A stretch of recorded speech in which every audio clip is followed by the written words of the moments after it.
everyone. Welcome back to Adobe Live. I'm Jack, and today I am here with Alex, also known as Web Donut. I love that name, obviously. Alex is a UI/UX designer, Adobe XD ambassador, teacher, coach, content creator. I mean, he does everything. He does it all. If you're hanging out over on YouTube, come on over here to behance.net/Adobe Live.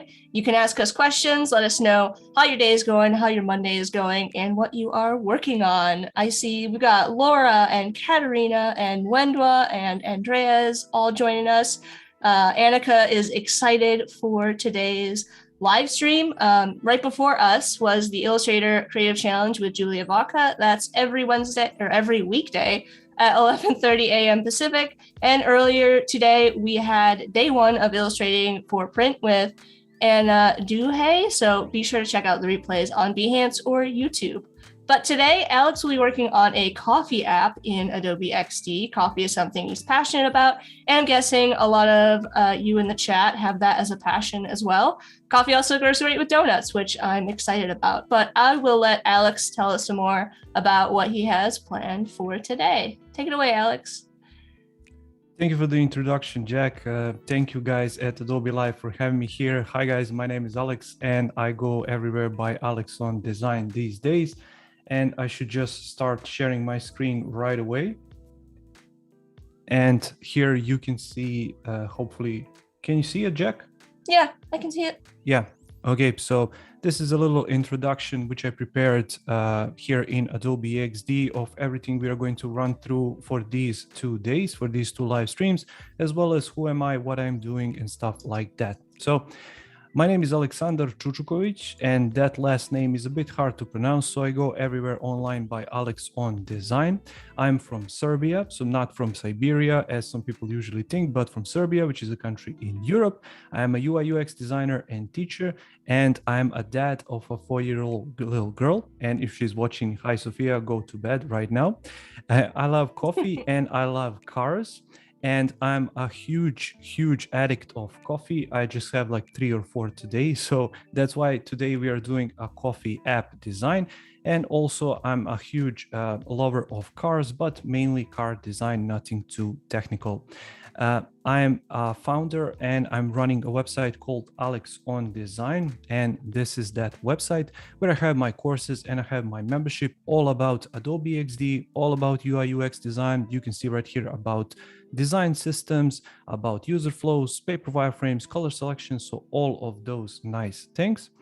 Also, if we switch it right here, I run a website called Web Donut where we create digital design products, which is this website right here. And it goes everywhere from mood board design to UI kits for mobile and web to landing page builders and social media graphics as well. Also, speaking about design products, I run something called Inception Design System, which is the design system I created for Adobe XD. And it's, as far as I know, the biggest design system of its kind. You can see it's created using molecular structure, 8-pixel grid. It's included for both local and cloud files.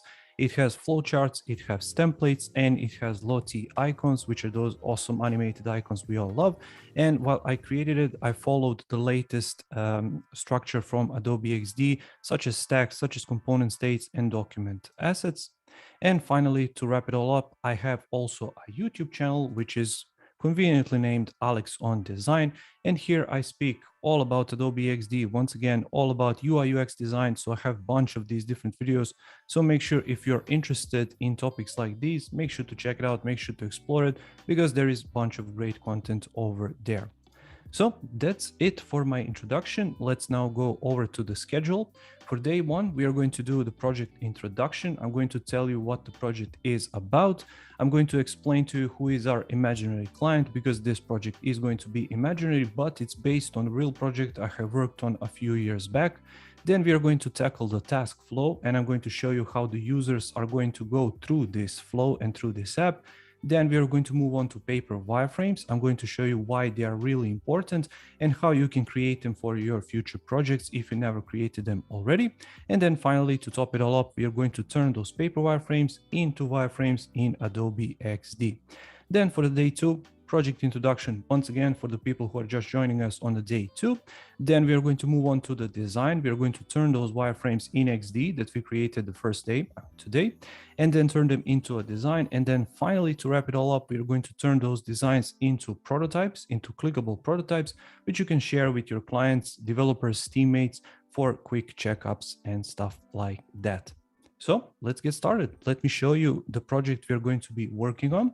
As I mentioned, and as Jack mentioned already, we are really passionate about coffee, especially me. So Coffee Love is the name of this project. It's imaginary project, but as I mentioned just before, it's based on a real project I worked on a few years back. So it's a local coffee shop that wants to expand from a physical location to a mobile app and reach wider audience through custom coffee experience and fast delivery. What this means basically is they want to expand their business. They want to get more customers in. And because they cannot do that through the door because they are limited to physical location, they want to move that to the mobile app experience and reach wider audience that way. Main goal of this app is to provide a tailored coffee ordering experience and delivery with upsell of additions and suites, so users will hopefully come back and order every day. So the whole point here is not just to order just a plain regular espresso, but to have a tailored coffee experience. So you can have that espresso, but you can choose wide variety of milks, for example, or you can choose any kind of sweets to go with that coffee, or you can choose any additions just to have that perfect tailored experience, which is going to hopefully bring you back every single day to order more and more. Target audience are males and females in their 20s and 30s who are passionate about coffee, and later the focus will expand to people in their 40s, and down the line the food ordering will be added as well. Males in their 20s and 30s, because on the project I mentioned previously that I worked on, we had to do user research, and we did just super basic user research because these days everybody is talking about all of these apps and websites where you can find your users and your potential users and create these perfect personas. But in my opinion, nothing can really beat the experience of actually talking to real people on the real place of business where you are actually targeting these people and finding who these people are. So basically what we did for that real project, which I did a few years back, is simply created a simple questionnaire like, are you a male or a female or a non-gender binary, or are you in your 20s, 30s, 40s? Do you like coffee every single day? Are you just a regular user or occasional user? Do you like to have food with your coffee? So you can put just like 5 to 10 different questions on that piece of paper with yes or no, and then you can leave the email box at the bottom, for example, if those users want to be contacted afterwards. And that's how we know that these are our users. Later on, we are going to also target 40-year-olds, as I mentioned right here, because from all of those users that we interviewed, majority of them were in their 20s and 30s, and very small amount of them were in their 40s. And as it says right here down the line, the food ordering will be added as well. What this means is just a simple sandwich here and there, maybe a slice of pizza, nothing too major. So they're not a restaurant. Primarily, they are coffee shop, and coffee is what is their main target. So here we have order delivery and how they're going to do their delivery. So it will be done using local companies who are doing food delivery rather than using in-house resources. This will allow for broader delivery coverage from the start. What this means is, I think you guys have Uber Eats in USA, Jack, right?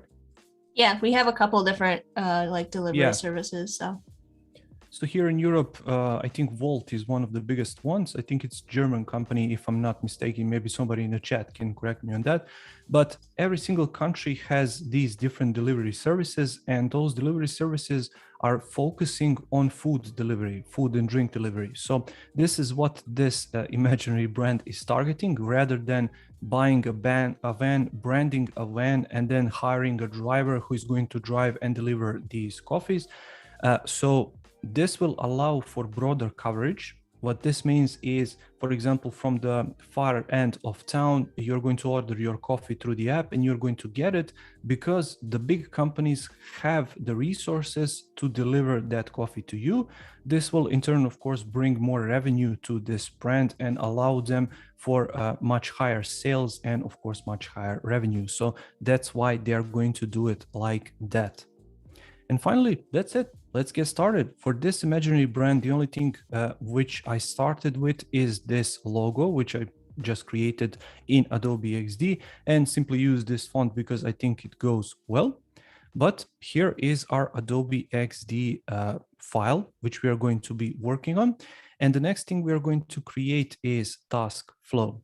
So Jack, let me know in the chat, is anybody Yeah, having I've got some a couple questions? of comments so far. Mick said Content Central. I'm guessing that's in reference to your design system, and people can find that on your webdonut.net site. Is that correct? You can simply go to my Behance page, and on the left-hand side, there are the links for everything. So for my website, for my web donut, for Aleksander Design, for my YouTube channel, Instagram, everything is on Behance. So make sure to check it out. And I'm web donut on Behance. If you're watching this on Behance, which you should, just click on the right-hand side. There is a web donut logo. Click there, go to the profile. On your left-hand side, there are all the links listed, and you can find it there. Perfect. And Val is saying that the logo is adorable. I think everybody is really in love with the Coffee Love logo. Thank you. Logo is really not my strong suit. I really don't know how to create logos. So this is just a quick one I created in XD. So it's super simple to do. And that's basically it. So if there are no more questions, maybe we can move on. Yeah, there's no more questions right now in the chat. Like I said, if you guys have any questions, make sure to post them in the chat here on Behance, and we will answer them. I will read them out for you, Alex. Thank you. Maybe I can check them out later as well if I get the chance. So what we have right here is the task flow.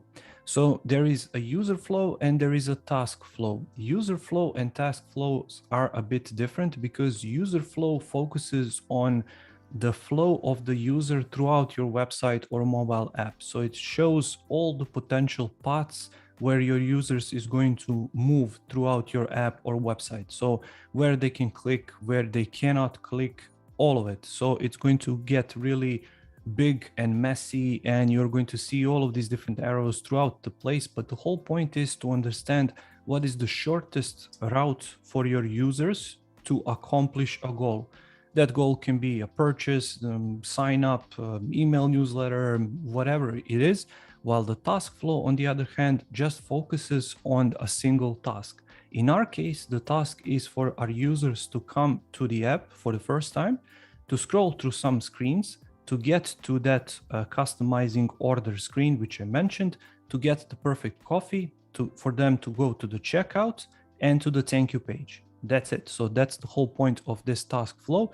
And I'm going to list all of these. Go ahead. Alex, would a user flow consist of multiple task flows then?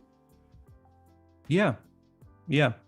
Depending on how many tasks do you have to be completed in your app or website. So for example, let's go and take the banking website as a quick example. That's the first thing that springs to mind for whatever reason. So let's say you want to take a loan, or you want to take a credit card, or you want to open an account, you want to open a checking account, a savings account. For all of these, you're going to have these different task flows, and user flows are just going to show all of these task flows combined. Great. And so we're just kind of focusing on one as an MVP, like a minimum viable product for today. Basically, this is the whole point of this particular app. So we're going to focus on it. But later on, as I mentioned in the presentation, if down the line, let's say this business wants to add food, then we're going to create a different task flow maybe, and just put all of it together into a user flow, because throughout our app, users are able to move. And I'm just going to show you one task flow for this particular flow. So let me get started, and chat can help me up with this a bit later. So what I have right here, if I switch on to my layers panel, I have screens, and I put together stack right here. So everything I have inside is just a rectangle with some text inside, and I simply included a simple padding. What this is going to allow me to do, when I type in walkthrough,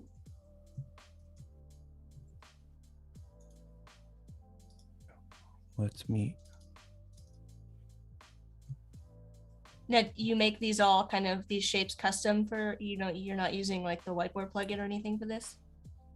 I can, but for this particular live stream, I wanted to create them custom. Right, right. Usually when I work with my clients, I work with my design system, which I mentioned previously, Yeah. and it has all of these elements already prepared as Gotcha. components. So I can just drag and drop them inside, just like the whiteboard plugin. But in this case, I wanted to create them all from scratch. So basically here we have a triangle, we have a line, and we have a circle. So just to show that it can be done without any plugins, without any assistance on the side. So basically this is going to represent our screen. So I'm thinking about walkthrough and maybe ×3, because we want to introduce this app to new users. These are the users who are just coming to this app for the first time. They don't know what it is about. So we need to include some screens in order to help them out and to help them understand what this app is about before they leave, because the whole point is to keep them in our app, same like on the website, and to reduce the bounce rate, which is users leaving your website or your app. And walkthrough screens are designed just for that. You can have as many of them as you want, but some sort of a golden standard is 2 or 3 in your walkthrough, depending on the amount of text that you want to include in that particular screen. So now, because as I mentioned, this is included in a stack, which is a great option in XD, and I use it all the time, I can hit Control or Command D to duplicate this, and I can go ahead and adjust the stack right here to 24, for example, or I can click right here and simply lower this down to something like this maybe. And then the next screen from walkthrough is I'm thinking about login and sign up screens, because now they understand what the app is about. They can either skip these walkthrough screens if that's their third or fourth time coming to the app or whatever. But the ideal is to show this to new users only once, so they understand what the app is about. Once they create an account, basically you don't need to show them again. So the next screens should be sign in and sign up. So let me do it like this. And Alex, for this flow, go ahead. Do you have, what is your favorite, Alex and chat, what is your favorite type of coffee? Either brewing method or type of beans? Do you have a favorite? I'm actually using capsules. Oh, okay. Right. So do you have like one of those Nespresso machines? Yes. I don't really know the brand, but it's a subsidiary of Nespresso. Gotcha. So basically the same thing.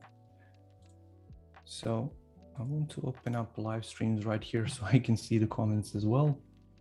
So let me go right here.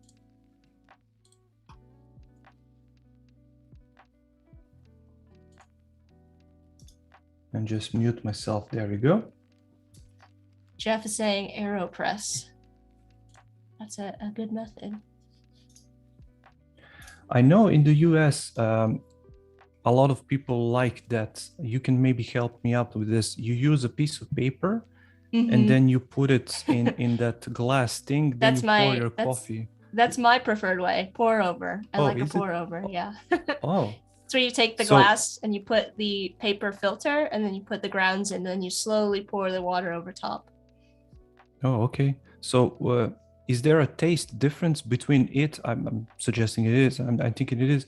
Between that and the, let's say, coffee from the capsule or coffee from the bag, or is there a major difference?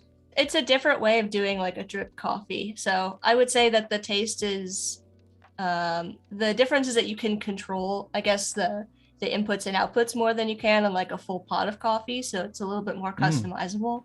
But yeah, it's a similar kind of experience as like a regular drip coffee. It's just, more singular versus like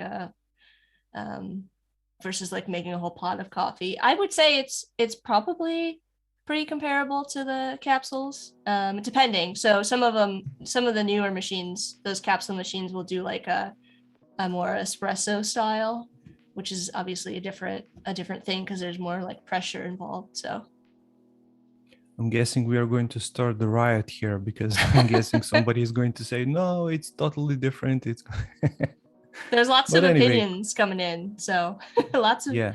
opinions And on and red just coffee. just a quick question to stir the comments even more. Do you like milk with your coffee or no? It depends. It depends on the coffee. Mm.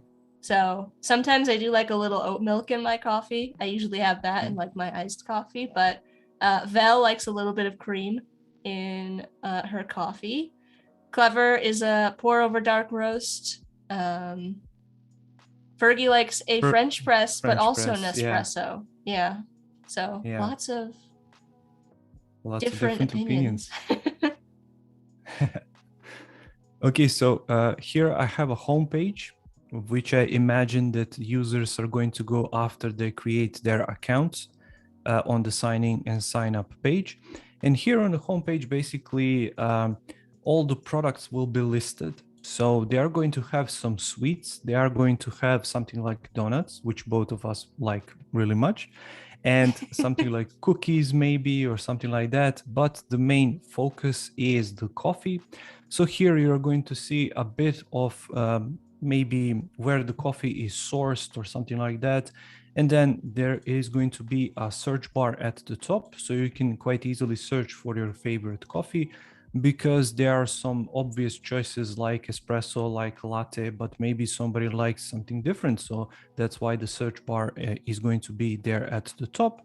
And here there is going to be a section called Craft Your Coffee, where they can tap and they can start that crafting experience for themselves. So I'm thinking after the home screen, maybe we can go there. So customize coffee. And from this customized coffee screen, they are going to be able to basically choose and create that perfect experience that's going to suit them. And from there is going to be a button which is going to take them to the checkout page. So let's create that. And you can see, because I used padding right here on this element, you can see how it easily scales with the text, and you can do it top, left, bottom, and right. Next, after the checkout, I'm thinking about thank you page or confirmation. Yeah, having that Because, padding set up makes it really easy for you. You don't have to keep scaling things. You can just kind of don't have to think about it. yeah, and if I don't like the spacing, I can jump right here, take it to something like this. And that's why I just love using these tags all the time. So I was going to mention that confirmation screen is really important, kind of like a thank you page, because you always want to let your users know that they accomplished something. It can be done using the toast notification on mobile, for example, but I really like this confirmation page because you can put a big image inside or something like that, and a button, and that button can take them anywhere to track your order, for example, if that feature is available, or go and see your previous orders, or go back to the home page to order another one, or exit the app. You can really assign it to everything, but I think it's really important to have a confirmation page. So let's count them. Walk through 3, 4, 5 screens, 6, 7, 8, 9. So these 9 screens are the ones we are going to design over these next 2 days. But apart from these screens, obviously there are some other screens which should be included, but we are going to run out of time, so we are not going to design them. But we can include something like payment, where you're going to enter your payment information, your credit card information, your PayPal information, whatever. And then maybe we can include something like profile, because you're going to create your profile, put your profile image in. Maybe you want to link your Facebook or Twitter accounts or Google account or whatever else you want.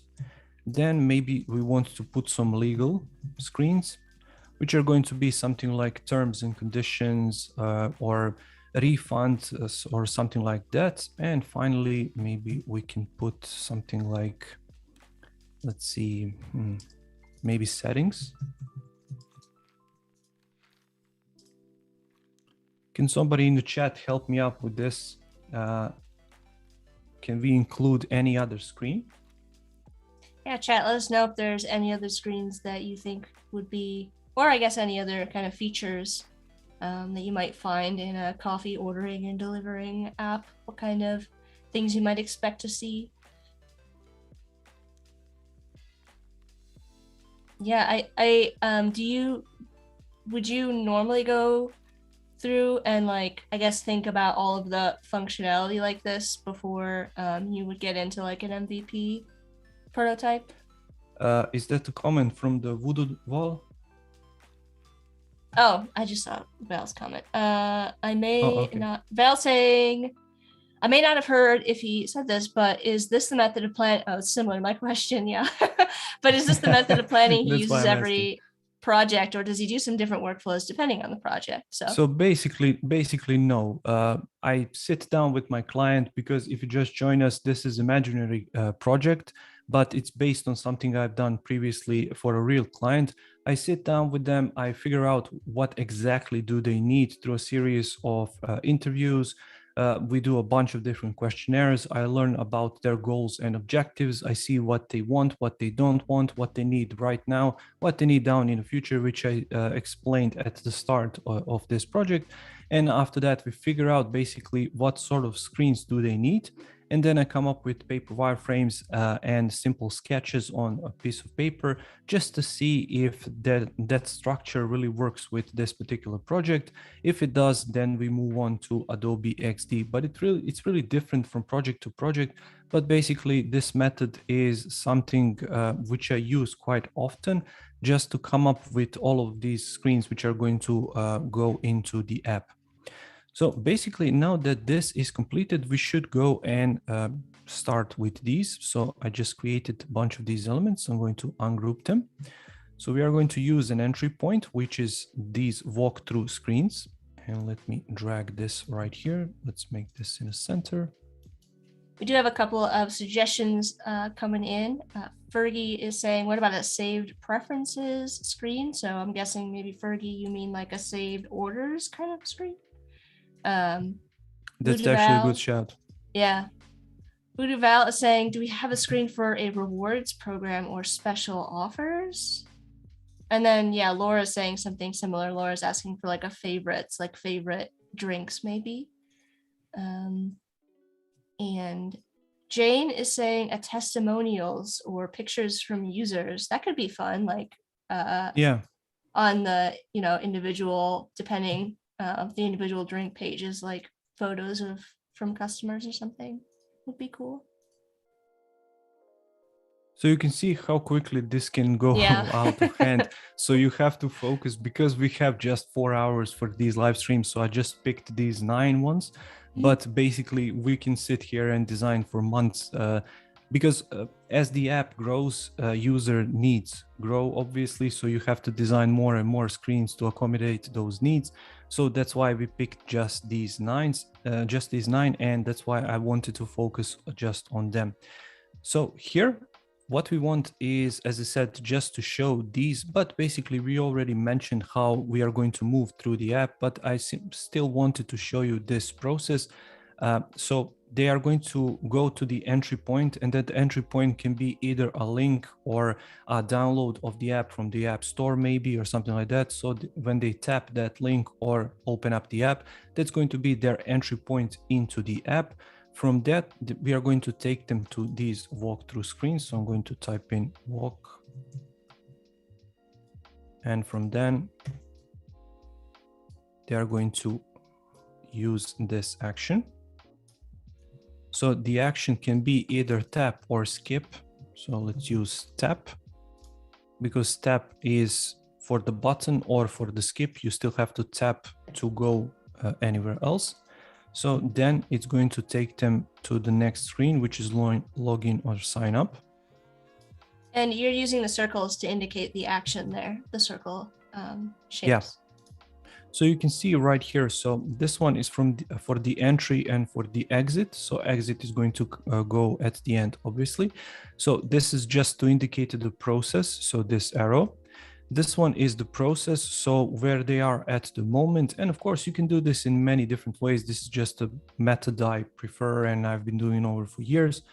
And this is the action. So what they're going to do, are they going to tap or click or buy or whatever? And then this is the decision. So they have to decide what they want to do inside of this app. So you can put this right here and then go to the tab, or I simply preferred to leave this for the big decision. So when they want to purchase and not just click to go left and right. So once again, we can debate here for hours. Every designer has their own preferences. This is just something which I been using, so you can use whatever you want. So we are at the login. So let me duplicate this and go right here just to use it. So let's say create account. So they decided to create an account. So Drew is suggesting a map or find a location function, then find the nearest location. And then Drew is asking, or is this not a franchise kind of a business? So would this be a business with multiple locations, or? So the idea behind this is to be just a really small business with maybe one store. And the whole point here is for them to scale their business through the app. So they're not franchised, they're just a local coffee shop. I know you guys over in US have few of these massive chains like Starbucks. We have them over here as well. But the culture here is a bit different, and it's primarily focused on really small businesses. So it's a coffee shop with like 3 or 4 tables inside, and that's it. And it's run by a family for many generations. So the whole point here is for that kind of business to scale and to get more revenue from something like this.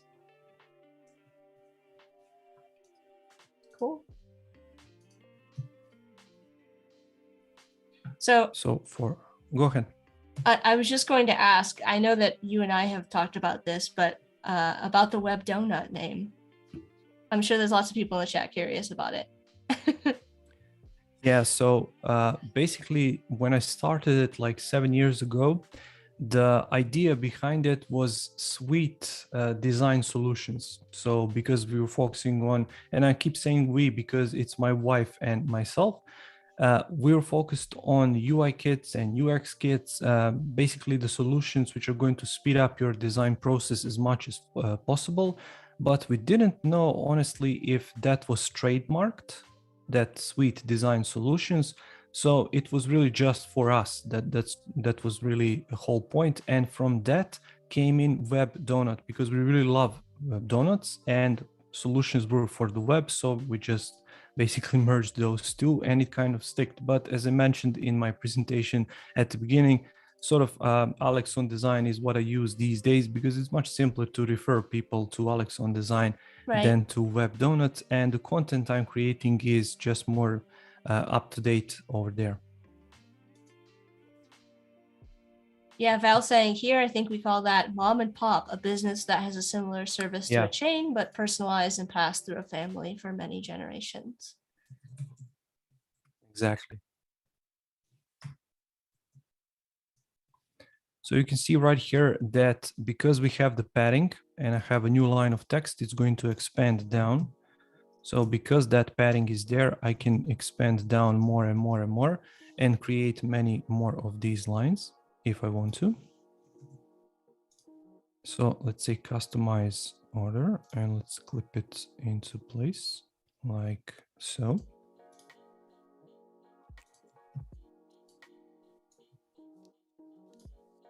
For those of you that are just joining, we're here with Alex working on a donut app called Coffee Love.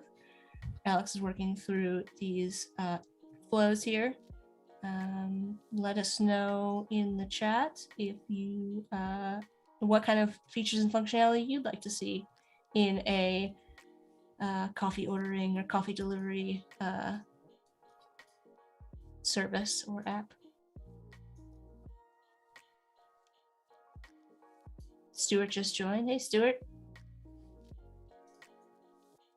And how do you pick which features and functionality to go through in this like task flow? Like, how do you decide? Is that like a conversation that you have with the client? Is it kind of based on like, all right, this is, you know, the core features and functionality that we kind of decided from our user testing? Like, how do you decide what's going to be in Yeah, the because MVP? I always try to focus what's the most important thing for them, and in this case, it's to sell as much coffee as possible.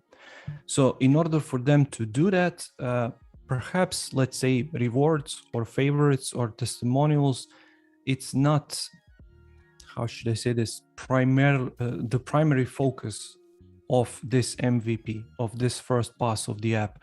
Of course, these are extremely important later, but for us to ship this app and to create this app, maybe those can come at a later date. And maybe we should focus on customized coffee screen, for example, or home screen where we are going to actually show the selection of coffee and what these users are going to actually select and purchase, rather than focusing on legal, because legal, you can draft something with your lawyers in 15 minutes and drop it into the blank page and call it a screen. And of course, it's really important, but it's not crucial at this starting stage of this app. So that's why we are focusing on these screens. And as we mentioned a few times throughout this live stream, because of the time constraints, that's why we have to focus on just these screens. Of course, I would love to include payment screen right here, which is of course really important. Profile screen where you can put all of your profile information in and you can tie them in with the rest of the screens. But for the time constraint sakes, we have to move on a bit faster in order to create this in 2 days. So you can see right here from customize coffee, they are going to tap and order a coffee.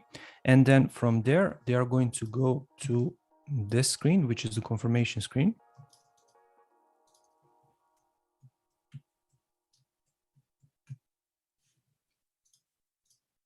I love how it's kind of looking like a board game almost. That's where my mind goes. It's sort of like Yeah. a choose your own adventure. And basically what you can do right here is decide, because I mentioned previously for this confirmation screen, it's really important to have it because you want to let your users know that they performed a certain action. Because just imagine you paid for something and it didn't give you any kind of indication.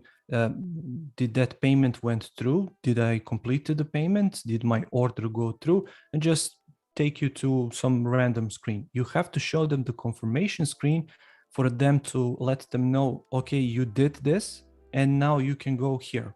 That's the whole point of the confirmation screen. And same for the thank you page on websites. So the thank you page does exactly the same thing. And from the thank you page, you can take them back to home screen. You can upsell them additional services or products or whatever else. So right here in our case, I want to take them back to our home screen, which is going to be basically the listing of all of these products which are able for them to purchase. And I want to try to get them to purchase another cup of coffee. Maybe they love the experience. Maybe they want to purchase another one for their coworker, for example, or for their family members, just to test the experience one more time and see how it goes. Yeah, that's a really great point. And it gets to the user experience side of, what you do a little bit. I always like to say that anything that you put down on a screen has a consequence. And so you have to kind of think through, okay, how does the user get out of this scenario? Yeah. What are their reactions going to be? So I have a few videos on my YouTube channel, shameless plug, Aleksandar Design on YouTube. So you can check them out there, where I explored a few of these different examples from really big companies. So I was really just astonished that some of these huge companies with huge budgets can make some of these really ridiculous mistakes, just like this one. So one of them, let's not actually mention it for this live stream, but it was something really obvious that they didn't do.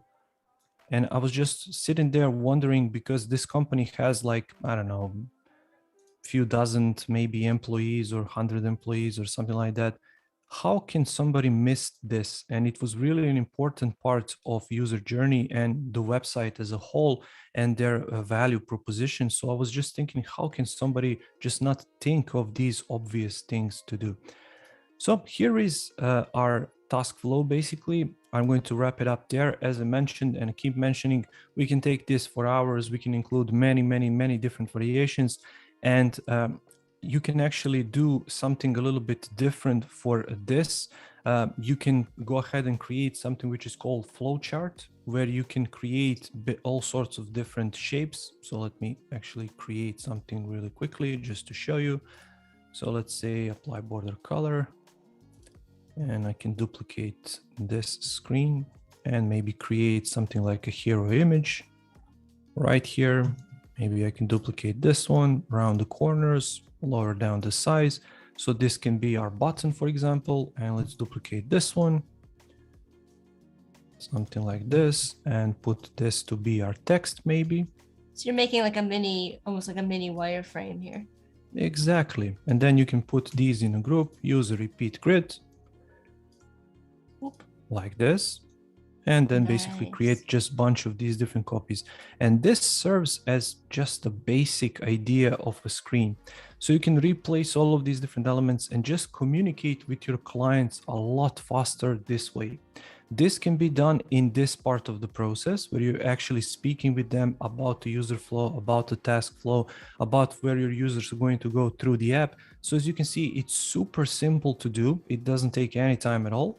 And it basically gives you ability to experiment a lot later when it comes to actual wireframe and actual design. So let's say that they don't really like how this looks like. I can ungroup the grid, switch to my layers panel, hit Control G or Command G, put them in a stack. And let's say that they don't like the distance of these. Maybe they want this one to be a bit bigger, a bit wider, something like that. Maybe this can be a bit smaller, or we can replace the positions of these. And because this is in a stack, you can see how they are reacting to each other. So whatever I'm doing right here, I can reorganize them. So maybe something like this, and maybe we can bring this back. So you can see in just a few seconds, I have a bit of a different layout here. Maybe they want to use two buttons right here. So I can lower this down, Control D. There we go. Now we have two buttons. So you can see how super quick this is just to explore possible layouts. And in majority of cases, these are called flowcharts. And these flowcharts can be as super detailed as possible or just as rough as these two right here. So basically, as I said, this is where I'm going to leave it out for now. And I'm going to show you some paper wireframes that I did previously for this project, because as I said, this is an imaginary project and we want to keep the time as much as possible for the actual designing. That's why we are designing just 9 screens. So this is the actual paper wireframe that I created. And you can see a bunch of my tutorials on my YouTube page, Alex on Design, where I created a bunch of these paper wireframes where I actually go in depth about the whole process. And this is something which is called black dot grid paper, which in plain English is just a black paper with white dots on it. But it's really useful because you can see with plain, without any ruler, you can achieve these straight lines and everything looks really nice and cohesive. And you have to use these jelly pens, which are white color, obviously, because any other pen won't work on this kind of piece of paper. You can buy specially gelled pens. So I'm really going in depth here. And what I'm trying to say is paper really does not matter. You can use any kind of paper that you want. I purposely use this one because I think it's going to be much easier for you guys to see on screen rather than if I was using just plain old printing paper with a blue pen. So my whole idea here was, if you remember, we walked through 1, 2, and 3 for these 3 screens. And I wanted to show some basic functionalities of these screens. So right here at the top, I was thinking about including that logo, which you guys liked, which I'm still astonished by. And then I want to include different coffee images right here to let them know straight away that this app is about coffee. They know it's about coffee, but I just want to remind them that it's all about coffee. Then here we are going to use H1 or just the title. And here we are going to include a paragraph. Now these 3 can be used to describe main features of this app, just to hook them a bit more to start using the app as soon as possible. Below that, we're going to have pagination. So just 3 dots, which are going to expand as we scroll left and right. And we are going to have this arrow, which on the first screen is going to take us to the second screen. And on the second screen, we are going to have the skip option right here. So once again, if you logged out accidentally from this app and you accidentally go back to walk through screens, you can skip if you've already been through this process, or if you're just bored and you want to order your coffee as fast as possible.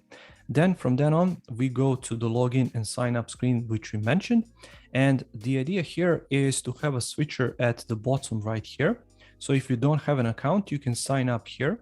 And then on the sign up screen, it's going to say, if you do have an account, sign in here. So basically you can just switch between these two screens and it's going to be essentially the same screen. In it, we are going to have a simple form, so email and password. And we are going to have, once again, depending of the client and what the client wants. Some clients want to have Facebook, others like to have Twitter, others like to have LinkedIn. Here, I just took all three, and we are going to have sign in and sign up buttons at the bottom. And then we're going to move on to the home screen, which I mentioned. So still a logo right here. This is going to be the menu icon. And obviously, we're not going to design all of these screens, which I just mentioned, but it's going to be there nevertheless. For example, later on, if we decide to tackle this app and to design all of these other screens, we are going to have that search bar and nice little welcome message right here. And below that, something which is going to say something like organic coffee. We only source top quality organic coffee locally, grown locally, or something like that. And this is going to be the main focus of this home screen, which is going to say craft your coffee, start now. That button is really important because we want to take them to that crafting coffee experience that we mentioned. And below that, some upsells like cookies and sweets. If they are not for coffee, maybe they decide to go to the coffee a bit later on. And below that, we want to help them out because not everybody is that coffee savvy. So we want to show them most popular coffee options, such as espresso, latte, lungo, and stuff like that. Then we are going to move on to customize order screen. And in this screen, we can go back to the home screen if we decide to go with something else. We still have a menu right here. And this is going to be a graphic which is going to display when we actually get to it a bit later and tomorrow in particular, which is going to change depending on which coffee have you selected, which milk have you selected, and stuff like that. Then we are going to have choose your coffee, so vast coffee selection right here, and they're going to be able to scroll left and right to choose different coffee. Select the size, which is of course important, so you can go with small, medium, or large. They can select the milk and additions and sweets, and of course I will ask you guys for additional advice and additional recommendations. What should we include here to move this even further as an experience? Below this, we're going to have the total, which is going to update in real time as they select all of these different coffee options and additions, because some coffees, as every other coffee shop, are more expensive than others. And of course, if you add these different milks, which are expensive more than, let's say, cow milk or soy milk, it is going to add to that cost. And we are going to have a checkout button. And after the checkout button, we are going to be taken to the checkout screen where we can take the amount of coffee. So let's say that you crafted your perfect coffee, but maybe you want 2 cups or 3 cups. That's why these options are always welcome. So you can click plus or minus to add more or less.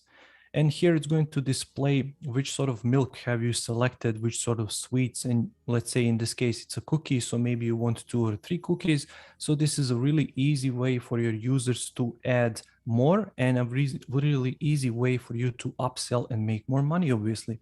Here we are going to have some order information and complete payment button, which, as I mentioned a few times, is going to take you to the order confirmation screen. Here it's going to say back home, and it's going to say your coffee is being prepared and coming to your door really soon. Now, before anybody asks, because I know they will, it took me about a day to figure all of these wireframes up. And I usually do this by just starting with really rough ideas, and then I move on to the next phase, another sketch. until I'm happy with something like this. And then I just take a picture with my phone, like in this case, bring this into Adobe XD. And you can put this sort of an image into an artboard. You can go right here to the share on the top left, and you can share the link with your clients in order for you to get the feedback straight from this stage. So it's really important to get the feedback throughout your entire design process so that you can know that you're moving in the right direction, because maybe you left out some important information, or maybe you included something you are not supposed to, and stuff like that. So that's basically it. That's the wireframe you came up. And once again, it's because of the time constraints. Otherwise, maybe we can create something like this, perhaps some other time live on Adobe Live. So Jack, are you still with me? Yeah, I'm still here. So you're saying, I just wanted to clarify on that point there. You use the share for review with your sketches in XD. So you put them on an artboard in XD and you share them that way? Click on the artboard, select 1920. Yeah. Take your sketch, paste it inside, position it like this, reduce it in size, then just expand your artboard so your clients are able to preview it. And then you can simply preview this. There you go, kind of like a website. And then you can share this artboard right here. You can click share, get the link, and share it with your clients, with developers, stakeholders, teammates, and they can leave you feedback directly on this paper wireframe. This is especially useful if you're not working in-house for an agency or a company, but if you're a freelancer working for a client who is on the other part of the world. Yeah, that's a great idea, especially since you can make those little pins. Like clients can pin their comments exactly to the specific area with that review link. Yeah, it's a really cool way to share. says, I need to buy a sketchbook like this now. Yeah, everybody's loving the black paper. Yeah, that's why I used it, because it just looks awesome. That's the only reason, honestly, because you can create something like this quite easily on a white piece of paper, but I think it just looks much better like this. Yeah, I did have one other question from Val that I wanted to get back to here, which is, what have been some of the more difficult communication points to get across in an app for you, and how did you solve those problems? So big question. It really depends from project to project, but basically what keeps coming back for each project is payment. So they don't want to give up on the percentage of some payment methods. Let's say PayPal takes a certain amount of cut of each sale, let's say. Or if you're using Stripe, Stripe is, when it's integrated, it's using some sort of a percentage. And especially these small businesses think that they can get away without any fees. It's just, let's say coffee is, I don't know, $8, and they're going to get $8. So for these small businesses, it's really difficult to understand these sort of things, especially for website when it comes to hosting, when it comes to different plugins, when it comes to different extensions, which they have to pay. So those sort of things are really hurdles in this entire process. And apart from that, I don't know, maybe a copy, because in some cases, especially if they wrote the copy themselves, they get really attached to it, like, let's say, to display the story. So in this particular case, let's go with home screen, for example. So in this case, I just want to include a nice small paragraph. We only source top quality organic coffee grown locally, let's say, but they want to tell entire story and how they got to that coffee. And let's say, how many employees do they have? You can do all of it, but in a separate screen, for example, a story screen or about us screen, but it's not really important for this particular screen, which is home in this case.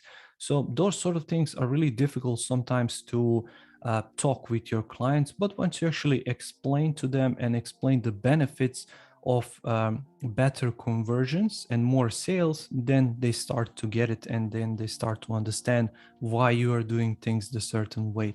But of course, you always have to ask them, you always have to speak with them to get that common language with your clients.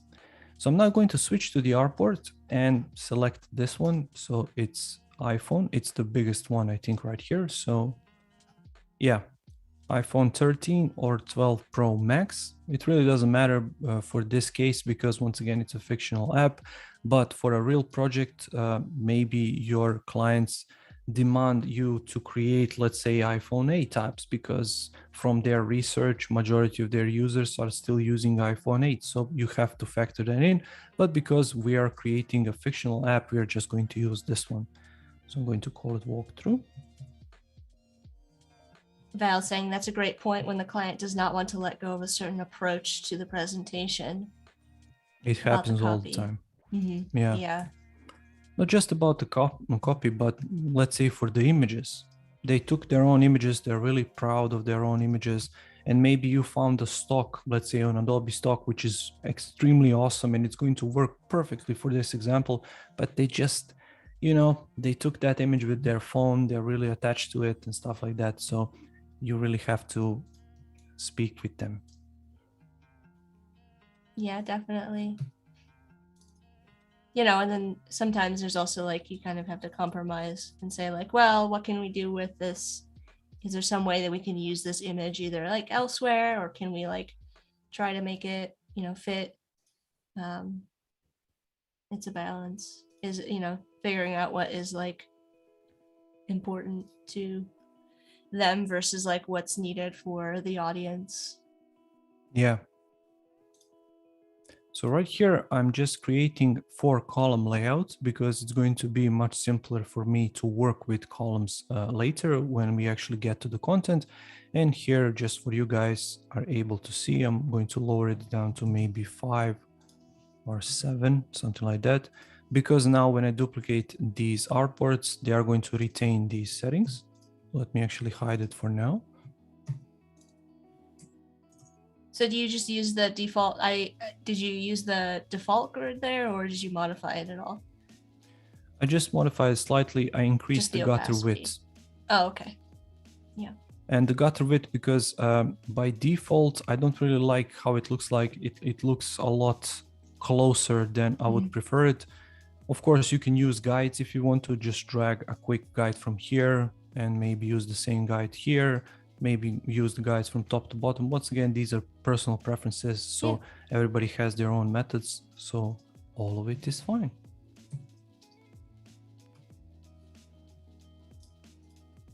Hello, Samuel. Welcome to the stream. Just a reminder, if you're watching over on YouTube, to come on over to Behance. Behance.net/Adobe Live is where we're hanging out with Alex.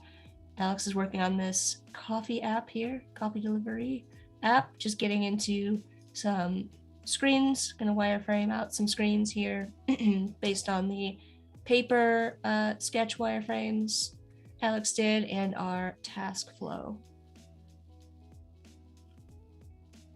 So you tend to start out this way, Alex, where you put all of the screens that you need and kind of name them in, do you do like a specific order? Do you like try to match the task flow that you've got? Well, for this particular case, because we know which screens we are going to design, yes, but in vast majority of cases, no, actually, because I don't know which screens I'm going to design. So in some cases, I'm going to start with walkthrough, and let's say that's the only screen. And from then on, I'm going to go to walkthrough 2, 3, and then I know I need sign in and sign up, but I don't know, do I need a home or should I go to some other screen? So it really all depends from project to project. But in majority of cases, I know at least about 4 or 5 screens, which are main screens. And then from then on, I just expand as I go.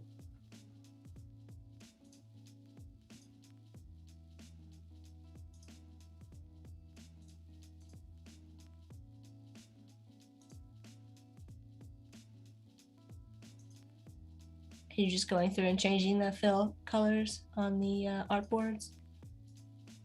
Yes, because I'm thinking about white and it doesn't really work well for me. So I'm going to select all of them. Working on a toned paper versus like a white paper is sometimes easier visually rather than looking at that stark white page. Yeah, I think it's going to work much better with something like this than if you're using completely white colors. So let's say I want to use a white element it's not really going to work that well. So I have to use drop shadows and stuff like that. So I usually like to use at least some off-white color when I'm designing. So right here, what I'm thinking is, here we have this circle, and we're going to include an image inside. But before that, let's bring in that logo. So the great thing about XD are these components. So you can include as many of them as you want. And let's move, let's say 40 pixels from the top or something like that. I think it's going to work well. And then I can simply hit Control C or Command C. And you can see that we are on these three screens: sign in and sign up and home screen. So I'm going to select all of these, hit Control or Command V, and it's going to paste that component in Nice. exactly the same space, and it's going to save us a bunch of time. So the next thing is that circle. I'm going to place it somewhere around here. And just for this particular live stream, we are going to create basically two copies of these screens. So I'm going to create one copy, which is going to be for today for these wireframes. And tomorrow, when we start with the design, I'm going to actually duplicate them on purpose, just to show the difference at the end, how these wireframes can look like. Because as I mentioned previously, if you're sharing with clients, you're going to share these wireframes, and it's really useful to see sometimes, especially with your clients at the end of the project. Let's say that they say you are charging too much or something like that. So it's really useful to show them the process you went through, because a lot of the times they actually forget what you went through on this project and what you did. So I'm going to go with something around like not 180, 280 by 280. Make sure I snap it in the center and go with, I don't know, somewhere around here roughly for now, because we are going to deal with these later.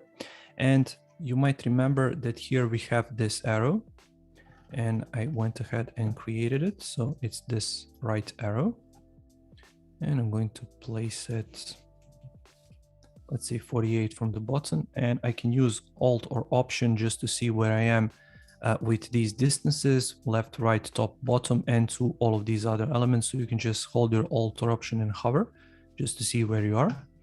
And I'm going to create that text. So I'm going to give it a title. Would you have, so you would use, if you did not already have that kind of arrow created for the stream, do you have that as like, are those elements that you've kind of included in your like a design kit, or would you use like an icon library for something like that if you were just kind of working through an idea? You can, but with elements which are super simple like this, you can go ahead and create it yourself like this, straight in XD. So arrows are really super simple. So you can see really quickly, and then you can flip it down, position it here, maybe adjust this right here, group all of them and use a circle, position it at the back, right click, you can send to back, and there you go. It doesn't look that polished as this one because I spent a bit more time on it, but you get the whole point. For these, you can create them yourself, but there is also a great plugin. I don't have it here installed, which is called Icons for Design. And I know it has a bunch of these awesome free icons. So make sure to check that out if you want some great icons. I know Howard Pinsky uses it all the time in his live streams, and that's where I actually heard about it. Yeah, it's a good one. Use... Do you tend to not use any plugins in XD? Are there any that you like? No, I use a bunch of them, but because I updated my version of XD today, Yeah. My plugins just disappeared. So I have to go ahead and install them again. But basically I use Blobular, which is a plugin which gives you all of these awesome blob shapes. I use Lorem Ipsum just to give me some quick text. I use something which is called Angle, and that plugin gives you the option to use these mockups to present your designs at the end of the design process, and a bunch of these other ones, but those are just some of the main ones. So let me actually create these three at the bottom so I can know where to space my text. So let's go with something like this, round it up. Let's see what I can use right here. So for the width, I can go with 48, maybe 16. And now you're, with those numbers, you're working in values of multiples of 8 or 16 there? I'm trying for 8 because this is 48 by 48, distance is 48. So really depends on the project, but for this one, I decided to go with it. So let's call this .1, for example, because it's much simpler. When I got started with this particular design, I just went with it. So that's why I stuck with it. So let me duplicate it. This is going to be .2. Let's give it a different color, like this one, or maybe this one. Let's see what works better. Yeah, I think this one is okay for this wireframe. And because the height is 16, let's go with 16 right here. Oh no, actually, let's go with 24. Yeah, I think 24 works much better. And now let's group these two. Wallet pagination. Include a stack once again. And let's go with 16 for the distance. Control D to duplicate this one, and let's call it .3. There we go. And I can snap it in the center and go with 48 once again from here. Val says And great coffee colors. Oh, thank you. If there is time, I wanted to show you my mood board, but I don't think we are going to have time today. So maybe tomorrow I'm going to show you the mood board, which I created on Dribbble. You can do it for yourself. Just pick any kind of random designs and put them into your mood board. So perfect start of your day. Is that your preferred sort of method for making mood boards? Is that how you tend to put them together? Not really. Preferred is Behance. Gotcha. Because I really love the Behance option. But for these particular ones, I just went with Dribbble. So it really depends from project to project. Ruben is in the chat. Hey, Ruben. Ruben is saying, hey Ruben. Oh, Val's saying, what are Alex's favorite colors to design with? Do you have colors that you lean into more so than others? Blue and dark gray, maybe. I mean, and yeah, I can tell by the whole brand, it's, you know, blue wall behind you. Yeah. Oh, Wen was asking what the name of the plugin for mockups, and that is Angle. Angle, yeah, Angle. like a 90-degree angle. Yeah.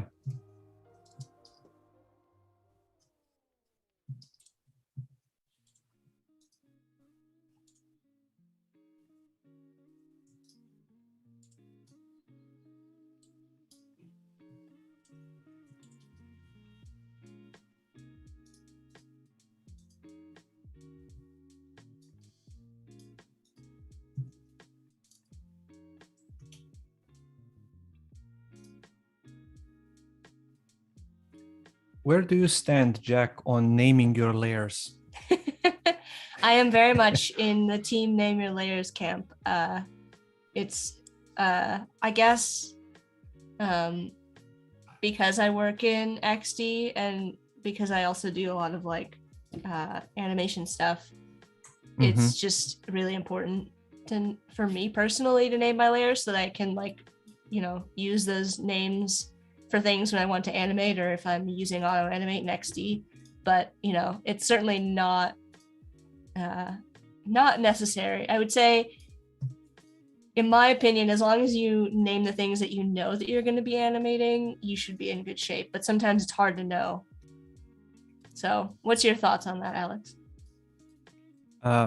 When I got started, I couldn't care less.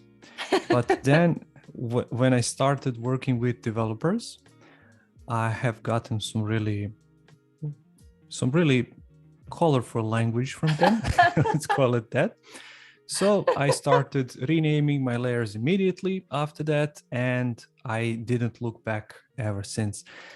Because I really like working in Webflow, and I like to experiment with designs myself. So I like to design myself, and I like to put all of these things together myself. So later on, I have to understand what I designed. So it's really obvious to have your layers named. So that's just my stance. I know in the design community, it's not really something you should be speaking about loud. So let's move on. So here we are going to move on to that next walkthrough screen. And I don't know about time constraints. Should I just leave them like this? You're good. We've got a little bit less No. than an hour, so I would say keep That's keep fine. on going. Chat, are you name your layers or not? Are you team name your layers or team chaos, I guess? Let us know. That's a question that I wanted to ask you actually, Alex. So on a similar note, you were talking about working with developers and working with Webflow. Do you tend to design and develop or build your sites using something like Webflow, or do you work more with developers? It really depends, but in majority of projects I've done in the last like 2 or 3 years, majority of them have been done in React Native. Yeah. So it really depends from project to project what they like to do. But on some of these cases, let's say Webflow, I like to do things myself. But if there is a time constraint or a budget constraint, or they have their own developers, so that's really all up to them. And then, so let me go to this. Laura's team chaos and Fergie is team name your layers. So Phil is Okay, also it's all chaos. fine.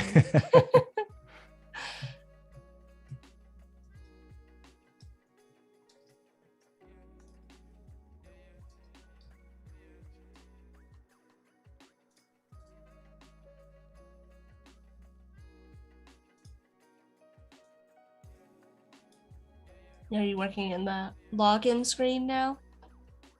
Yep. I just left the same copy right here for the time constraint, just to make sure that I'm able to finish on time. So let's actually put this right here. We have 48, so the same distance, and lower this down to 8. And I'm going to make this the different color, just to make sure to let them know that this is a link. And I went ahead and prepared these icons for Facebook, Twitter, and LinkedIn. They all went in the same group, so I'm going to move them out.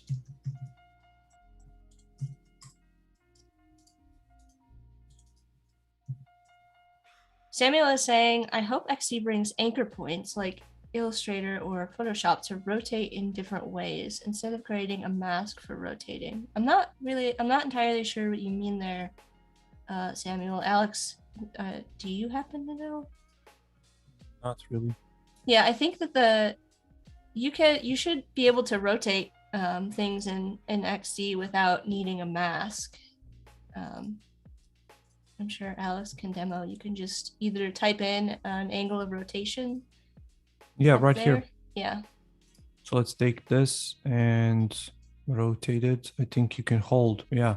You can hold like this to rotate it any kind of way you want. And you can even use this 3D transform if you want to rotate it like this in some sort of a 3D. So I don't know what you meant there. Yeah, maybe you can clarify for us.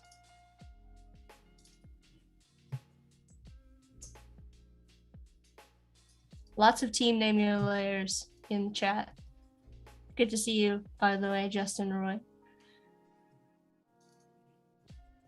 Ruben is team name your layers and chaos and groups. So it really depends on the project.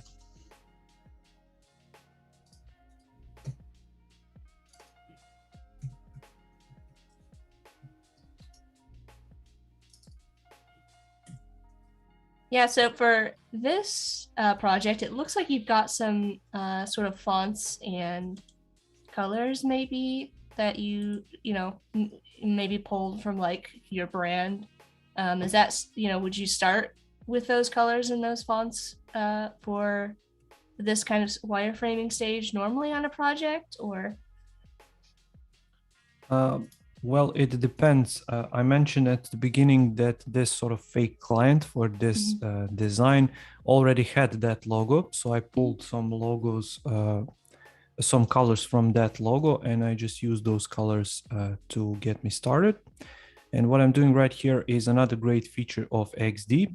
If you have components, you can simply select additional components, drag and drop them on top, position them and replace them. And it's going to update the name as well inside. And about the colors, basically, if they have colors, I just go with them. If they don't have colors, I create new colors for the project based on their niche, based on the topic, based on the mood they are after. So all of these things. Yeah, Justin makes a good point as well. I totally get getting work out the door, but going back and cleaning up files are so much appreciated. Yeah, not just for the next person that has to touch it, but if you're the next person that has to touch that file, making sure that it's organized saves you time.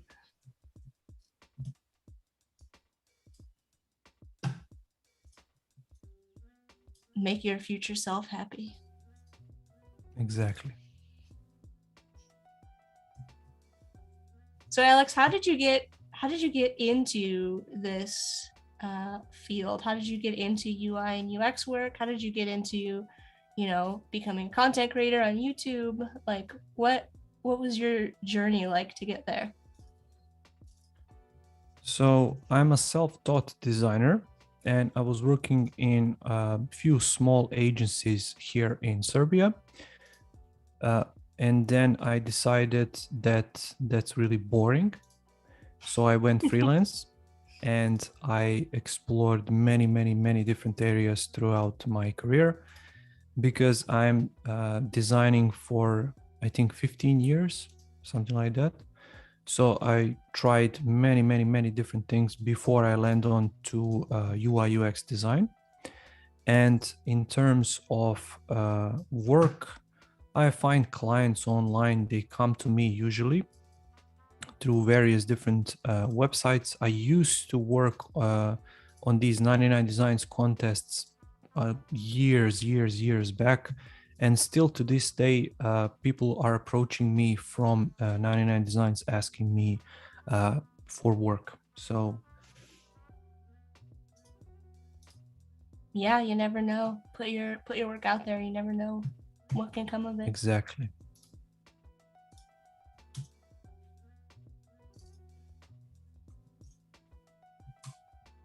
Justin is saying, working similarly in a team makes working on other people's files so much less frustrating. Even walking them through how you did things makes it a bit easier, on top of you might teach someone something they didn't know, or you might have not known from them. Yeah, that's a good point. Yeah. Do you, when you're working with developers, do you do like a handoff where you kind of walk them through the file? I guess it depends on your relationship with the developer. In vast majority of cases, yes, but some developers don't require that. So it really depends from project to project. But as you can see by this setup, and I'm really in sort of an advantage for from other designers, because I have my studio and I have all of this camera equipment and this fancy microphone. So it's really super easy for me and comfortable to go on a quick call with them. I can share my screen just like this live stream and speak about my entire design process, all of my decisions and stuff like that. But for majority of designers, that's not really the option, because they are a bit afraid of going on camera maybe. So they really rely on long emails, which nobody really likes to read. So right. it really depends. Yeah, when you get I don't know, 50-page email describing all the functions, who is going to read that? So a quick call is going to go a long way. So I'm going to call this email. And then this is going to be password.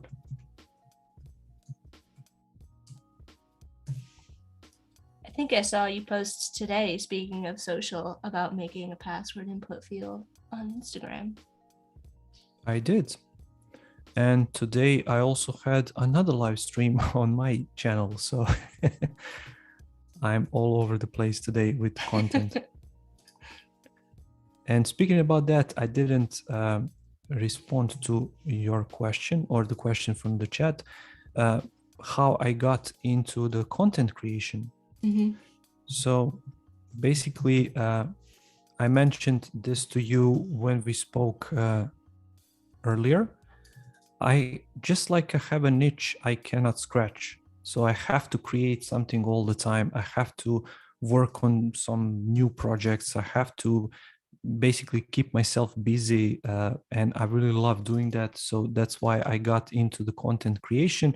That's why I have so many courses, so many YouTube videos, so many design products, because I just love creating.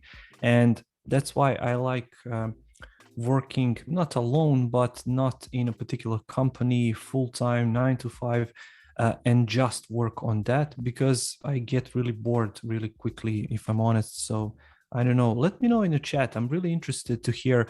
Are you guys like that? Are you bored quite easily? Or do you really like to stick to a project and work on it for months on end without changing? Let me know in the chat. I'm really interested to hear. Yeah, that's a great question. I will answer, but I will tell you my answer, but I will wait and see if anybody in the chat has anything to say before I answer. Val saying, that happens to me a lot with my paintings. I get an email like, saw your work online, are you open to work? And I'm thinking it's my new stuff, but it's something they found from 8 years ago. Right. It's always surprising. People will find you in different ways. Corey likes starting projects a lot more than he does finishing them. Fair. Yeah. Stuart has a question. Does Alex think UX roles are merging, user experience designer, visual designer, web developer? Do you think that those roles are merging together or becoming kind of like one? Which particular role do you mean? Stuart saying user experience designer, visual designer, and web developer. Those three kind of different areas of expertise, I guess, merging into a single role versus being like individual people's responsibilities on a team. Well, it's all connected anyways, so it really depends on the company, I think. And that's what I would say, because some companies really like to have specific roles for specific people in a team. So it really depends. If you're working in smaller companies, you have to wear lots of hats. But if you're working in bigger companies, you know.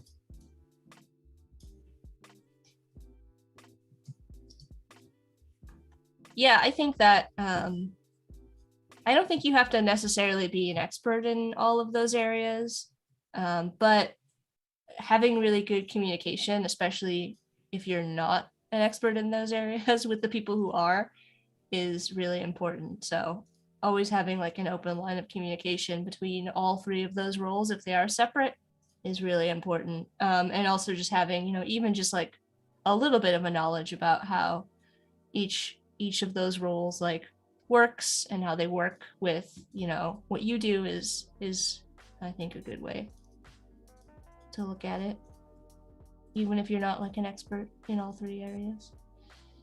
Yeah. Chat, lots of questions coming in. So Samuel saying, if you put a circle in this, so this is the anchor point question. If you put a circle in the corner in Illustrator, it will rotate around that anchor point, not from the middle. So yeah, I think you're saying that like translation or that point of origin, when you make an object, how in other programs, I think you're saying you can set that point of origin to be in one of the corners versus like the center. Yeah, I don't think you're not able to do that in XD, and I'm not really sure if that's necessary option in XD. So I know what you mean, but it's not available in XD. But you can do something like this and fake it. So let's take this circle out for now, put it right here, create another circle, duplicate it, put it right here, group these two, lower down the opacity of this one, and then when you rotate this, it's going to look like you are rotating this circle like this, if this is what you mean. But this is still from the center, so you cannot do what you are referring to in XD as of yet.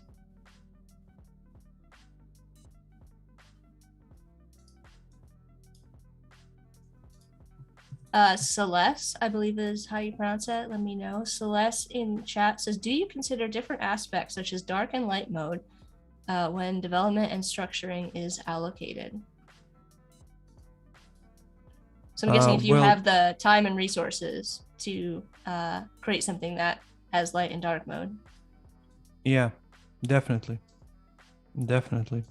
Especially if you're working with particular set of users, you are going to definitely work with that, especially if you have a bunch of different data. So in the banking apps and stuff like that. So it can be really tiring to work with just light layout. So it's really great option to have a dark layout as well. Yeah, and I think we're seeing that more on the web now with it being kind of like a browser option for users. Yeah. Val is asking what everybody is working on.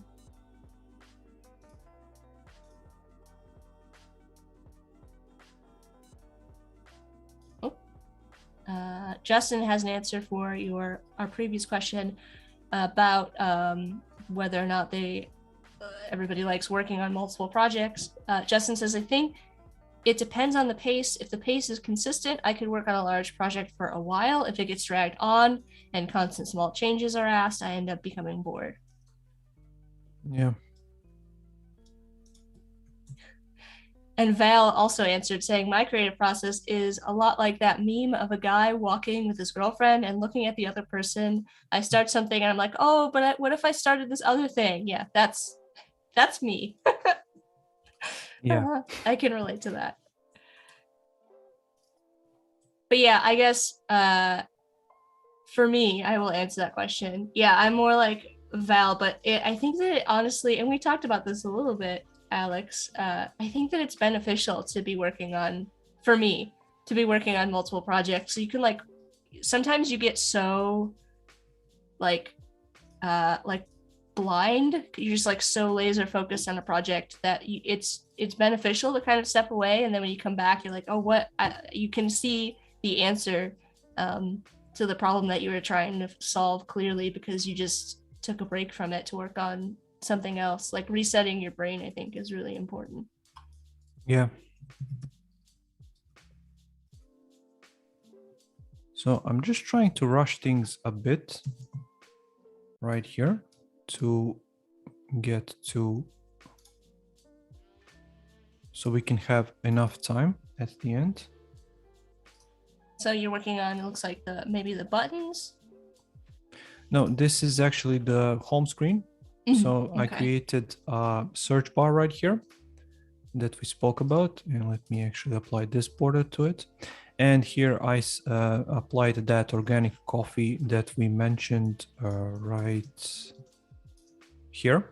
And now I'm working on these options. So craft your coffee, which is going to take us to this screen, and these two, which are going to be for cookies and sweets.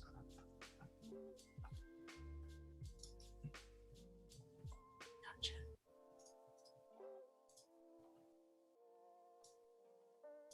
Celeste is trying to find a job. Phil is working in Photoshop with variables. Are you working on maybe like a business card or business cards? Scrolling down. Stuart is working on a vinyl wall, 4 brochures, and multiple advertisements and assets. So spinning a few plates. Yeah, for sure. That's a lot. That's awesome. The vinyl wall project sounds really cool. I would love to know more about that. Val has 20 plus paintings going on right now. How many of them are Star Wars themed, Val?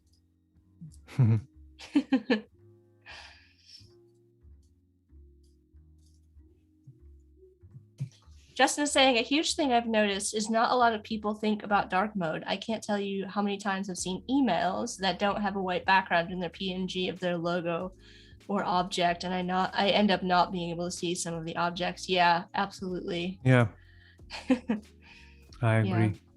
That's why, especially with, dark mode becoming a browser setting, it's definitely a priority now, for sure. Priority feature to make sure that your site, holds up. And Badgero Bob is saying, I really, really love Alex's work. I literally spent today learning from his YouTube channel. Wow, that's so nice. Thank you so much. You've got a fan. Great. Thank you so much for watching. And I'm glad I'm able to help you with my content.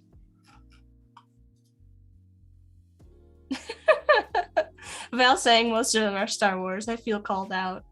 We just know you so well.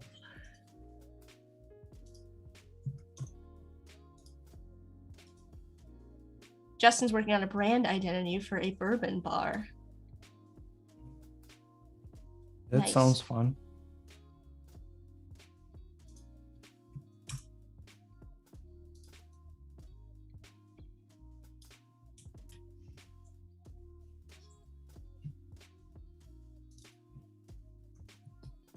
Well, Alex is working on a coffee delivery app. That's what we're working on in Adobe XD. Working through some wireframes here, blocking in the content for this coffee app. Let us know if you have any questions. We've got about half an hour left in our stream for today, and then we'll be back tomorrow with Alex to continue working on this.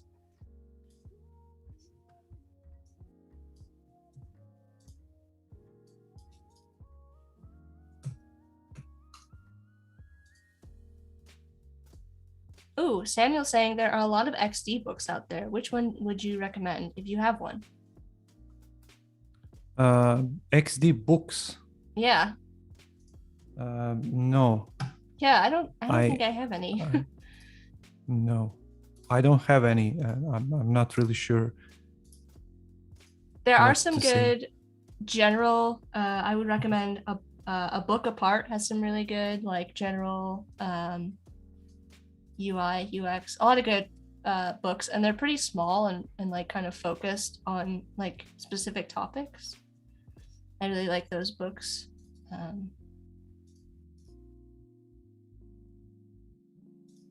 There's a really good accessibility book that they have out there that I like a lot. I can't remember the author offhand, but it's a book apart is the publisher. Yeah, Fergie's asking Samuel, do you mean UX books? So maybe do you have any UX books to recommend, Alex? Nothing really comes to mind at the moment. I'm more of a person who watches videos and content like that rather than reading, if I'm being honest. So, do you have any resources aside from your own that you like to look at online or go to? So learnxd.com. It's a great resource for XD. And you can find amazing content out there. Howard Pinsky, obviously, amazing content creator. So make sure to check him out. I'm pretty sure most of you know about him. Mm-hmm. And apart from him, for XD in particular, there are a few different creators. Igor Vensko is an amazing creator out there. Let's shout out Ruben. If you are on Instagram, make sure to check out Ruben. I think he is UiUx creative on Instagram. Make sure to check out Laura. Make sure to check out Elsa. Make sure to check out Fergie. So all of these people have amazing content, and all of them are Adobe XD ambassadors, and that's what comes to mind straight away. So Yeah, and they're all, you can find them all in the XD Discord as well, I believe. Yeah, and let's not forget Adobe Live. So make sure to check Right. out creative challenges, these live streams. Absolutely. So I'm really trying to rush here just to finish these main sections.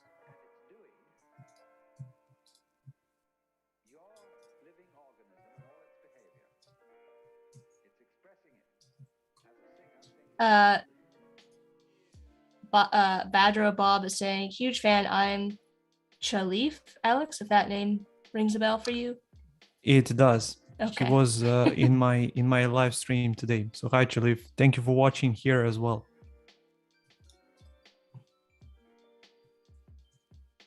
Ruben just finished a mobile app and website designs for a one-tap checkout company. Awesome. Ooh, Val has a good question along similar lines to what we were just talking about.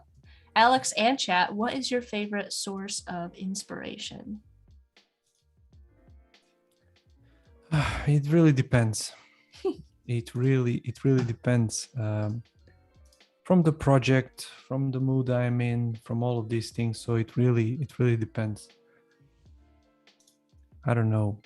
Sometimes I just like to go to websites like awards That's to a good maybe one. inspire myself that way. Other times I like to take a look at competitors' websites for the client I'm working with. Other times I just like to take a look at things which are not related to UI/UX design at all, like car websites, because I'm a huge car fan. So it really depends what I'm working on. So Do you find that, like, I would imagine, especially the like the interiors of cars, although I guess the exteriors would really like relate to sort of interface design, like how everything's kind of put together, like the way they consider all of that. yeah, and one thing I cannot figure out for the life of me in terms of cars is why they are using their own systems. Yeah. I just, so just use Google Android Auto and Apple CarPlay.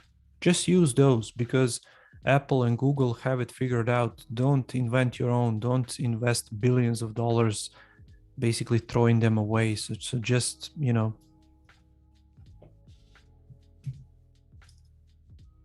Yeah, I agree with that. I know that I get really frustrated with the interface that is in my car all the time. Like, it's just, yeah. could be so much better.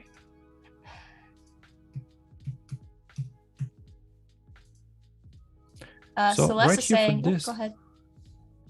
Go ahead. right here for this section, what I'm going to do is just use this option, which is scroll group. So I'm going to include it from here to here and call it coffee, because it's important, because I'm going to use it for all sections. And here for these particular coffee sections, I'm going to use the distance of 24 like this. So you're just able to see this fourth one, and I'm going to select it and come right to here where it says padding. And on the right hand side, let's hover and find it. This is left, this is right, I think it is. I'm going to include 24 like this, and you can see it added an extra space. So when I hit Control or Command Enter to preview, now I can scroll left and right on this section, and you can see that it added the extra padding section right here on the right hand side. Of course, you can add this section top, bottom, left to right, right here if you need to. Yeah, you also, I noticed, added a little bit of an indication there to the user that there's a bit more to clue them in to scroll there. Yeah. Celeste saying, I think the circles correspond well to the stripes, and I love the pastel colors. As for inspiration, life plays a big part in taking in visual images from sites. So I think Celeste, Celeste likes the colors that you've chosen here to work with so far. Thank you, Celeste. And Val has another question. What is the project you've done which you are the most proud of? My personal projects. So I would say, Alex on design. Yeah, your Perhaps. design system has to be up there, huh? Yeah, definitely. Mm-hmm. Definitely. Because it took me, I think, 7 months to create, 6-7 months, something like that. So you can just imagine how much love, time, effort, energy went into it. So it really, I think that one is definitely my favorite. I'd be curious to know how, if you went about starting that project, taking a similar approach to, this app, for example, if you did, did you do user research? Did you do any kind of like mapping to figure out the different components that you would need? Did you just kind of like go on sort of instinct as to like the different things that you always find yourself needing to use in projects? Yeah, there are definitely some components you're always going to use, like buttons, pickers, selectors, input fields for forms, for example. I don't know, components like those, cards maybe. So you're going to present these different cards, but for every single project is going to be different. So it really depends from project to project and what it requires, basically. Gotcha.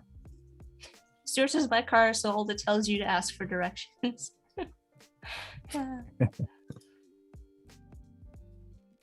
Yes, so I think this is looking fine. Thanks, Val. Val just shared a link to your Behance project for Inception. Thank you, Val. Sure, everybody checks that out. One thing I find really annoying about XD at the moment is this, what I'm doing right now.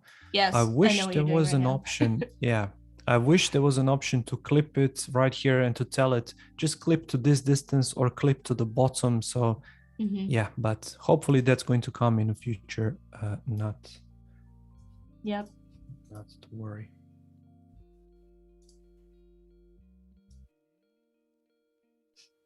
I know the feeling. Yeah.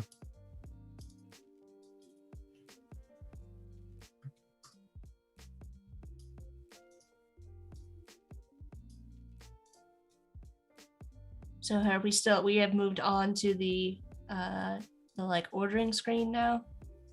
Customizing, yeah.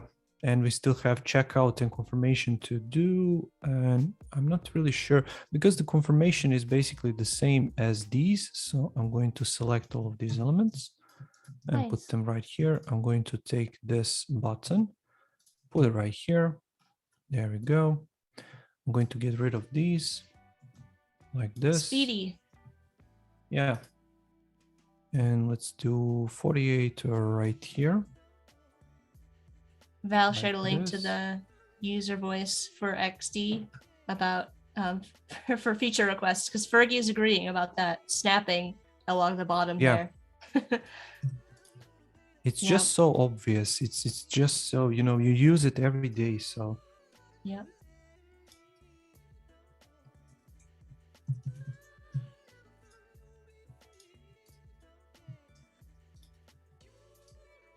Yeah, so you're kind of making like your own little design system in here, right? Because you've got all of these kind of reusable components that you've copied over, and we're able to put this screen together really quickly as a result. So every time you're using something in XD, let's say I want to use this button, I can hit Control or Command K, switching over to my libraries panel, and here it is right here. So I can simply drag and drop it onto another screen and use it, reuse it. I can change the color in this instance. It's not going to affect this instance because this is the main component or the parent component, and this is the child component. So any kind of change that I make to the main component, like this one, for example, it is going to affect the child component, but not the other way around, which is really important. Yeah, that's something I think a lot of people get a little bit mixed up on. You've got like 3 different sort of types of, or like, yeah, I guess types of components, right?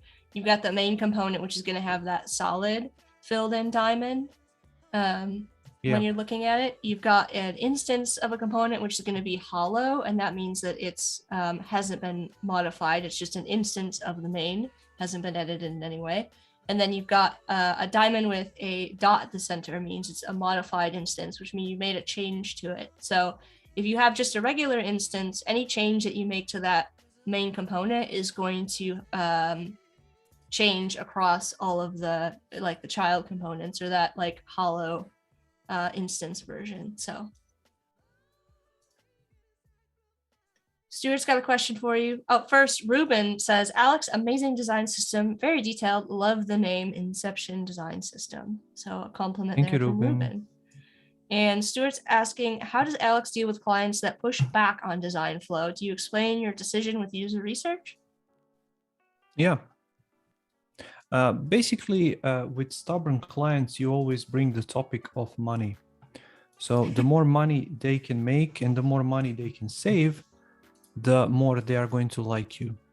So when you explain to them that this is going to save them a lot of money down the line, if you do a proper user research, if you do a proper exploration, if you don't waste too much time, as I mentioned previously, on all of these screens which don't make sense at the moment, then they are going to agree a lot more with you, with the decisions you are making and with the stuff that you are basically suggesting for them to do.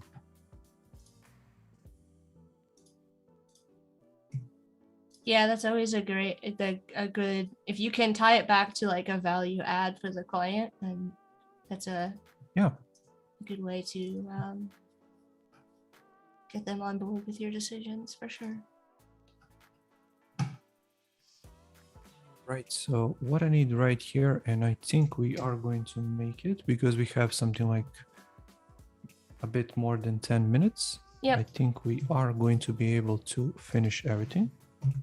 We've gotten a lot done so far, that's for sure. Yeah.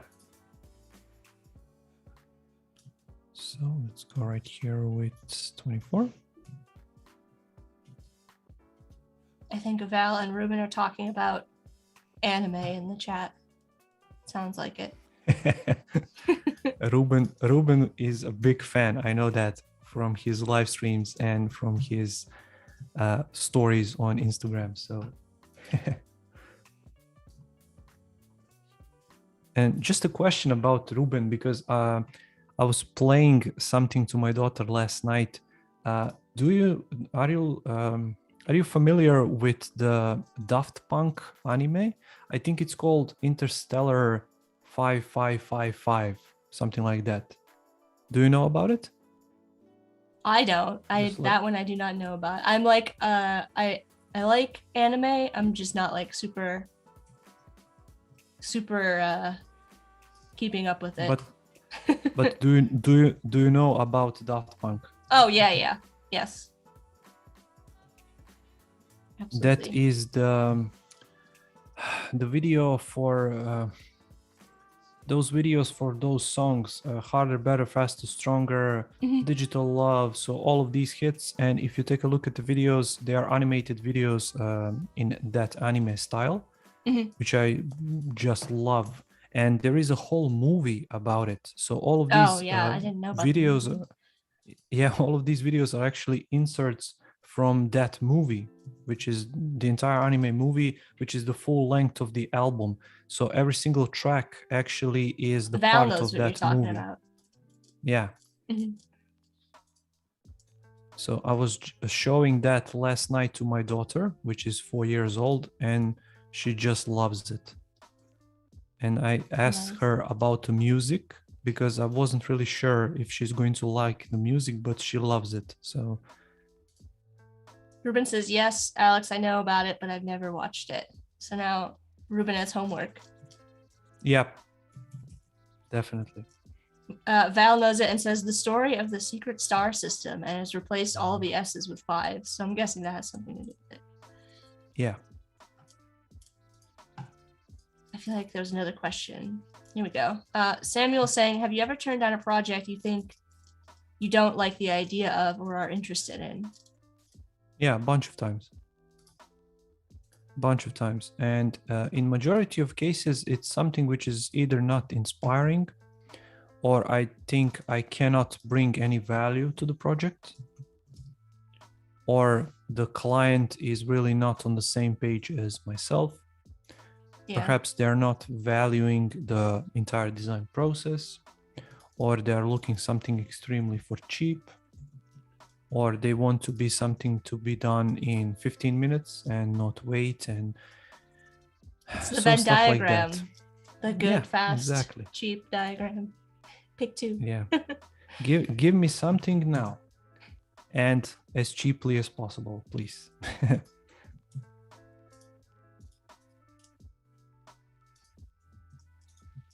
Celeste is saying, I think to offer the client an option just of say 2 or 3 design flow options that would accommodate your creative needs while handling the client objective. It's a great way to handle flow. I agree. Once again, all of it really depends at the end of the day on their budget and on their time frame. Mm-hmm. So if they have a certain amount of money and they have, let's say, 10 days for you to complete the project, you're going to reduce the number of revisions. You're going to maybe skimp on project flow a little bit or something like that. So it really depends from project to project what you're working on. Val has a great question along the similar line. Alex, can you share with us? Sorry, I just love how Val is active in the chat. I just love that. Yeah, Val always has great questions. I love when Val is modding. Alex, can you share with us some major red flags to look out for when approached by clients? Things that are red flags and why? Obvious things are gambling. I'm not going to use the word, but any kind of nudity and any kind of, I don't know, fast deliveries like, yeah, you give me this design, I'm going to give you stock options or something like that. Just run for your life. Avoid those clients. And I really don't like anything which has to do with cheating other people. So any kind of pyramid schemes and something like that. So just be careful what you are doing. Yeah, for sure. And Badro Bob, whose name I can't recall offhand, they were in your stream earlier today, saying, Alex, what do you think about including 3D in web design, and what dev program supports it? I love 3D. I try to learn it myself, but I think as a trend, it is going to pass. So in terms of time frame and when it is going to pass, that's really a question, a broader question. But 3D as a whole, I love it, and I always loved 3D. But sort of my life path took me to another direction, so I didn't really have the time 3D requires from you to dedicate myself fully to it. But hopefully I am going to use Blender a bit more because it's free, it's easy to use, it's easy to learn, and I can combine it with Adobe Dimension, which is really awesome. And there are some other 3D tools by Adobe, but I'm kind of scared of them, to be honest, because they look really intimidating. So let's see, one step at a time. But in terms of including 3D in Adobe XD, at the moment, you cannot bring it in, but there is a nice workaround. You can actually pull them into After Effects, create Lottie files or create videos, and then put those videos or Lottie files back into Adobe XD. And of course, Photoshop has some 3D options, Illustrator has some. So basically that's it. So let's see here. We're getting close to the end, Alex. If you want to give us like an overview of what we worked on today and let us know what we're going to be working on tomorrow. Just give me a second. 48. Sure. And there we go. So this is what we worked on today. So basically we are working and creating a design for coffee app, and for coffee shop. And this is a really small coffee shop, and we are creating an app for them to expand and get a broader audience. And we worked on the task flow. We narrowed down on the most important screens for this particular live stream because we are time limited, as you can see. So we just created this task flow of this particular task. Then I showed you my paper wireframes, which I created on this black dot grid piece of paper, which is just there for show, basically, because it's much simpler to see for you guys, white lines on a black piece of paper. And then finally, we wrap things up with these wireframes, which I'm actually going to show you right here. So here we have the walkthrough screens, and I'm going to put the copy tomorrow. From walkthrough screens, we move on to a sign-in screen and sign-up screen, which is basically the same. It just has additional field for your name. Then after that, we have the home screen, which you can choose to craft your coffee, use cookies or sweets, which are basically sort of an upsell, and most popular coffees right here, which once again, we are going to fill in all of this information. From then on, you can go to this customize screen where you can choose your coffee, select your size, select milk, additions, sweets, and of course, it's going to update in real time for this price. And then you can hit the checkout button. After you do, you're going to go to the checkout screen where everything you have selected in the previous screen is going to be shown right here. And you can click the confirm button, which says sign up. So I'm going to change that, and it's going to take you to the confirmation screen. So that's basically it. That's what we created today.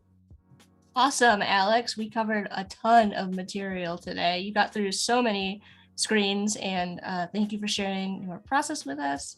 Thank you, everybody in the chat. Thanks, Alex, for hanging out with us today. Alex and I will be back tomorrow at 12 p.m. Pacific for part 2, continuing work on this coffee app. But stay right here for today's Premiere Creative Challenge with Fabiola Lara right after this stream coming up next, followed by Power Prompts with Cody Bear. Thanks, everyone.